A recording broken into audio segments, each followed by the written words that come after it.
कि बीपीएससी ने बिल्कुल ऑर्गेनाइज्ड तरीके से एक ऐसा पेपर बनाया उस दिन भी और आज भी, ताकि अपने चुनिंदा लोगों को वो बैक डोर से एंट्री दिलवा सके। लीची का उत्पादन बिहार में कहाँ होता है? बिहार का क्वेश्चन पूछा गया कि लीची का उत्पादन बिहार में कहाँ होता है? कर्क रेखा किस राज्य से होकर गुजरती है?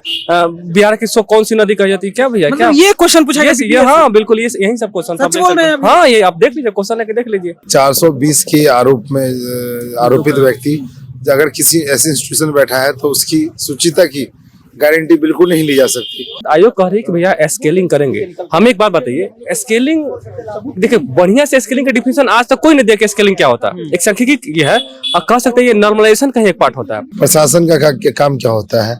इनके प्रकार पूरे जो आवाज को दबाना, उनको ऊपर से बंद कमरों से हुक्मरान हुक्म देते हैं कि भैया तुम ये किन प्रकार साम दाम दंड भेद इसको करो, तो उन्होंने ये नीति अपनाई और छात्रों में फूट डालने की कोशिश की। 6 तारीख को जो नोटिफिकेशन दिया था, इसमें किसी तरह का इन्होंने नॉर्मलाइजेशन का खंडन किया था कि नॉर्मलाइजेशन नहीं होगा। ठीक है, अभी उसके बाद एक देखिए, एक प्रिंट मीडिया में ही जो सचिव महोदय ने कहा था कि हम स्केलिंग करेंगे, है ना। देखिए, हाँ, स्केलिंग के आधार पर रिजल्ट आएगा। स्केलिंग वैसे लोगों को एसडीएम और डीएसपी बनाकर पूरे ब्यूरोक्रेसी के सिस्टम को हैक करने के लिए इन्होंने ये पूरा खेल रचा है। और इस खेल का पर्दाफाश करने के लिए जब छात्र आंदोलन की यहाँ पे जो शिक्षक सत्याग्रह की हमने शुरुआत किया। न्यायालय पर भरोसा नहीं करेंगे तो किस पे करेंगे? बिल्कुल न्यायालय पे भरोसा। हम हाई कोर्ट जाएंगे, हाई कोर्ट से सुप्रीम कोर्ट भी जाएंगे। हम दोनों, हाई कोर्ट और सुप्रीम कोर्ट दोनों के लिए तैयार है, सब चीज तैयार है। बोले कि चित भी मेरी पट भी मेरी, यही नीति पे सरकार चल रही है, यही नीति पे आयोग चल रहा है और छात्रों को बस हर तरीके से गुमराह किया जा रहा है। जिस बात की हमें आशंका थी वही हुआ। क्वेश्चन पेपर जो पूछा गया था उससे भी बिलो स्टैंडर्ड का था। बीपीएससी 17वीं को लेकर के अभ्यर्थी लगातार री एग्जाम की मांग कर रहे थे। गर्दनीबाग के धरना स्थल पर कई दिनों से धरना दे रहे थे। अब एग्जाम जो बापू परीक्षा परिसर में हुआ था, जहाँ पे धांधली होने की बात आ रही थी, जहाँ पे कदाचार हुआ था, वहाँ के बदले री एग्जाम करा दिया गया। लेकिन इन लोगों का मांग था कि पूरी सेंटर पे री एग्जाम हो, जितने सेंटरों पे एग्जाम हुआ है पुनः री एग्जाम हो। अब तो एग्जाम भी हो गया बापू परीक्षा परिसर के बदले। क्या लग रहा है, अब भी आप लोग के पास समय है, जा सकते हैं कहीं? जिस बात की हमें आशंका थी वही हुआ। क्वेश्चन पेपर जो पूछा गया था उससे भी बिलो स्टैंडर्ड का था। और आप सीधा देख रहे हैं कि जो अभी एग्जाम देके बच्चे आए हैं वो भी कितना ठगा हुआ महसूस कर रहे हैं। बिल्कुल ठगा हुआ महसूस कर रहे हैं। एक दो क्वेश्चंस का मतलब कि स्टैंडर्ड वही है, प्लस क्वेश्चन अभी भी लो स्टैंडर्ड का ही है, प्लस स्केलिंग की बातें की जा रही है, प्लस जो एग्जाम 13 दिसंबर को दिए उनके साथ भी अनफेयर डिसएडवांटेज है। ठीक है, तो मेरा कहने का मतलब ये है कि बीपीएससी ने बिल्कुल ऑर्गेनाइज्ड तरीके से एक ऐसा पेपर बनाया उस दिन भी और आज भी, ताकि अपने चुनिंदा लोगों को वो बैक डोर से एंट्री दिलवा सके। चुनिंदा लोगों को बिल्कुल मैं अपने वर्ग को बहुत संभाल के बोल रहा हूँ। कुछ चुनिंदा लोगों को जिनके पास जो पैसे के दम पे पूरे सिस्टम को खरीदने का माध्य रखते हैं, वैसे लोगों को एसडीएम और डीएसपी बनाकर पूरे ब्यूरोक्रेसी के सिस्टम को हैक करने के लिए इन्होंने ये पूरा खेल रचा है। और इस खेल का पर्दाफाश करने के लिए जब छात्र आंदोलन की यहाँ पे जो शिक्षक सत्याग्रह की हमने शुरुआत किया, उसके माध्यम से हमने बहुत सारे प्रूफ सारे फोरम पे डाले, लेकिन उनका कहना है कि हमारे पास एक भी पुख्ता सबूत नहीं पहुंचा। आयोग तो बोल रहे हैं ना कि हमारे पास कुछ नहीं आया। मुझे ये समझ में नहीं आती है कि हम क्या एक इन्वेस्टिगेटिंग एजेंसी है। इन्वेस्टिगेटिंग एजेंसी तो सरकार के पास है। हम आपको साक्ष्य पेश कर सकते हैं, उसकी सत्यता की जांच करने की जिम्मेदारी, पूरी जवाबदेही आपकी है। अगर ट्रांसपेरेंसी और अकाउंटेबिलिटी अगर आपकी इंस्टीट्यूशन में है तो आप उन सारे पुख्ता सबूतों की जांच क्यों नहीं करते? उनकी सत्यता को परखते क्यों नहीं? अपने सीसीटीवी फुटेज को देखते क्यों नहीं?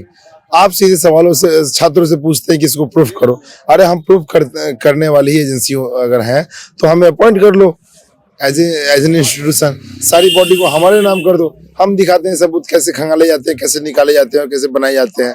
अथॉरिटी हमारे अंदर दो, लेकिन वो ऐसा भी नहीं करेंगे।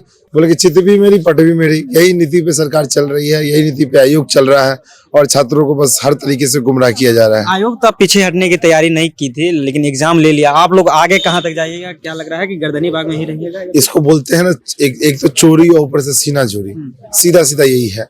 एक तो आयोग के जो चेयरमैन है वो एक संवैधानिक पद पर बैठी उसकी गरिमा को रोज ठेस पहुंचाते हैं, क्योंकि एक 420 के आरोप में आरोपित व्यक्ति अगर किसी ऐसे इंस्टीट्यूशन में बैठा है तो उसकी सुचिता की गारंटी बिल्कुल नहीं ली जा सकती। दूसरा, छात्रों की जो जायज डिमांड को लाठियों से, डंडों से और पानी के बौछारों से बहुत किस बर्बरता से कुचला गया, इसका साक्षी तो पूरा पटना और पूरा भारतवर्ष है।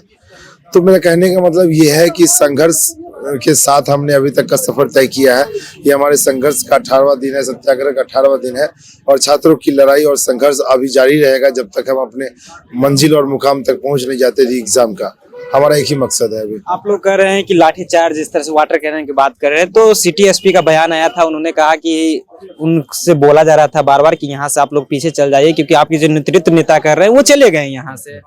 ये नैरेटिव उन्होंने गलत सेट करने की कोशिश की। देखिए, प्रशासन का काम क्या होता है, इन केन प्रकार पूरे जो आवाज को दबाना। उनको ऊपर से बंद कमरों से हुक्मरान हुक्म देते हैं कि भैया तुम ये केन प्रकार साम दाम दंड भेद दिसो करो। तो उन्होंने ये नीति अपनाई और छात्रों में फूट डालने की कोशिश की। लेकिन छात्र इतने, बिहार का छात्र बोका तो है नहीं। बिहार का छात्र उनकी नीति भी समझता है, कूटनीति भी समझता है और उसका जवाब देना भी जानता है। तो हर नैरेटिव को हमने आप ही के प्लेटफॉर्म से उसको गलत साबित करने की कोशिश की है और आगे भी ऐसा करते रहेंगे हम लोग। आमरण अनशन पे अभी भूख हड़ताल पर थे? जी हाँ था, 10वां दिन आमरण अनशन टूट गया। हाँ, 10 दिन तक। क्या लग रहा है अब तो आयोग पीछे हटने के लिए तैयार नहीं? आयोग तो एग्जाम भी ले लिया, आगे क्या? देखिए, एग्जाम ले लेना बहुत बड़ी इसका ये नहीं था, क्योंकि हमें चाहिए और सभी सेंटरों का एग्जाम है ना, सभी सेंटरों का। हाँ, अभी बिल्कुल क्यों नहीं, विश्वास है। अच्छा, हमें एक बात बताइए, सिंपल सा बात बताइए, जो लोग भी देख भी रहे हैं बताइए कि जब हमें एग्जाम दिलवाएगा, बोला गया जब हमारा एग्जाम दे दो 13 को, क्या करते हैं चेयरमैन? एक प्रेस कॉन्फ्रेंस करते हैं और प्रेस कॉन्फ्रेंस में एक मीडिया बंधु के साथ कहते हैं कि हम जो प्रश्न पूछेंगे 45 से 50% यूपीएससी पैटर्न पूछेंगे। हमने उसी लेवल का तैयारी किया, यूपीएससी लेवल का, लेकिन पूछे कौन? ग्रुप डी लेवल का, एकदम वन लाइनर लूसेंट, समझे, लूसेंट पढ़ के आप एकदम बढ़िया अच्छा नंबर ला सकते थे, है ना। चलिए ठीक है, कोई बात नहीं, अगर सबके साथ ऐसा होता तो कोई बात नहीं है। हमने एग्जाम दिया, अब जो ये आज जो जिसका एग्जाम हुआ उनको तो पहले से 1 महीना पहले पैटर्न पता चल गया। 13 तारीख को पता चलेगा कि हम लूसेंट पढ़ के, पतली सी बुक पढ़ के हम कर सकते हैं, और उन्होंने पढ़ा भी। इस बार भी वैसा ही कुछ सेम वही। अब बताइए कि लीची, सेम क्वेश्चन, हाँ वही कि लीची का उत्पादन बिहार में कहाँ होता है? बिहार का क्वेश्चन पूछा गया कि लीची का उत्पादन बिहार में कहाँ होता है? कर्क रेखा किस राज्य से होकर गुजरती है? बिहार की कौन सी नदी कही जाती है? क्या भैया, क्या ये क्वेश्चन पूछा गया? हाँ बिल्कुल, ये यही सब क्वेश्चन। हाँ, ये आप देख लीजिए, क्वेश्चन लेके देख लीजिए कि कोसी नदी वाला जो बिहार के सो किस नदी को आते हैं, कि बताइए कि लीची। चंपारण सत्याग्रह किसने किया? चंपारण सत्याग्रह किसने किया था? नेतृत्व किसने किया? चंपारण सत्याग्रह का नेतृत्व किसने किया? BPSC question. देखिए, तो कहीं ना कहीं हमारे साथ अन्याय हुआ ना भाई। हम शुरू से चिल्ला रहे हैं कि हमारे साथ अन्याय हो रहा है, हम एकदम शुरू से चिल्ला रहे हैं। दूसरा बात, आयोग कह रही है कि भैया स्केलिंग करेंगे। हम एक बात बताइए, स्केलिंग, देखिए बढ़िया से स्केलिंग का डिफिनेशन आज तक कोई नहीं दिया कि स्केलिंग क्या होता है। एक सांख्यिकी ये है, और कह सकते हैं ये नॉर्मलाइजेशन का एक पार्ट होता है। ऐसा डर नहीं आप लोग को लग रहा है कि फिर से नॉर्मलाइजेशन कहीं ना हो जाए? वही स्केलिंग क्या होता है? स्केलिंग हम बता रहे हैं आमतौर पे यूपीएससी करती है, और यूपीएससी कब करती है? मेंस का जो ऑप्शनल सब्जेक्ट होता है उसमें स्केलिंग करती है। वो भी एक पार्ट ही होता है नॉर्मलाइजेशन का पार्ट होता है। चलिए, जो भी है, सुप्रीम कोर्ट का एक वर्डिक्ट है कि आप एक बार नोटिफिकेशन दे दिए तो आप उसको आप एग्जाम ले रहे हैं, उसके बाद आप चेंज नहीं कर सकते। यानी कि जब खेल शुरू हो गया, खेल के बीच में आप नियम को नहीं चेंज कर सकते। तो भैया कैसे चेंज कर दीजिएगा? नियम चेंज हुआ? हाँ, नियम चेंज। स्केलिंग नोटिफिकेशन में स्केलिंग जैसा कोई शब्द नहीं है। हम आपको एक चीज दिखाते हैं भैया। क्या आपके पास कुछ प्रूफ है क्या? हाँ, वो देखिए, ये जो है 6 तारीख को जो नोटिफिकेशन दिया था, इसमें किसी तरह का इन्होंने नॉर्मलाइजेशन का खंडन किया था कि नॉर्मलाइजेशन नहीं होगा।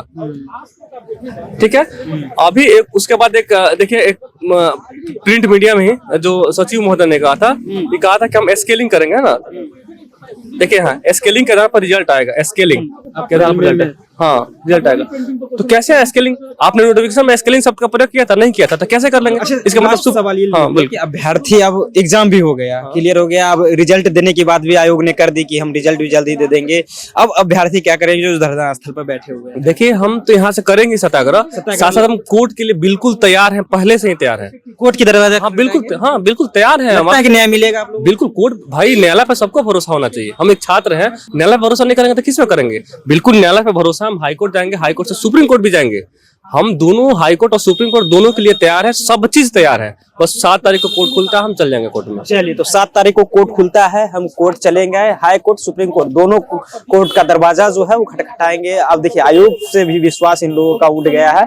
नॉर्मलाइजेशन की बात कर रहे हैं कि देखिए अब आयोग नॉर्मलाइजेशन करनी चाहते हैं, जबकि नॉर्मलाइजेशन को लेकर के कहीं भी किसी तरह की बातें नहीं की गई थी। तमाम मुद्दों पर हमारे साथ बातचीत कर रहे थे अभ्यर्थी थे, लगातार गर्दनीबाग में धरना स्थल पर डटे हुए हैं, बातचीत कर रहे थे। आपकी क्या प्रतिक्रिया, अपनी प्रतिक्रिया कमेंट बॉक्स में रखेगा। आप देख रहे थे जनता जंक्शन, बहुत बहुत धन्यवाद।